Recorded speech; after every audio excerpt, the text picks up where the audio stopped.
Iligal na pagtatapon naman ng basura sa barangay Balunguling MRF sa Mapandan. Muling pinuna ng mga otoridad. Para sa detalye kasama natin, Idol Matthew Pacheco. 104.7 IFM.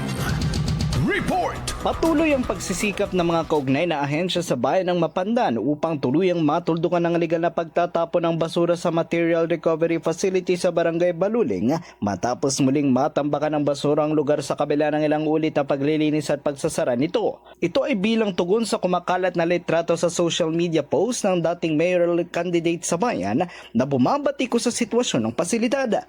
Dahil dito, matapos ang clearing operation noong buwan ng Pebrero, sinuri rin ng DENR-EMB at Provincial Environment and Natural Resources Office para sa ugnayan upang maresolba na ang naturang isyu sa basura.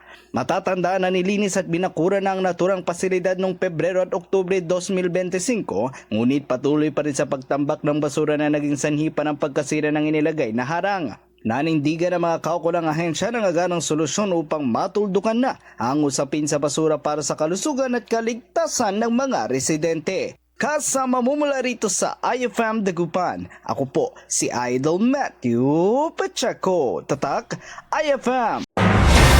IFM News! IFM News! IFM News!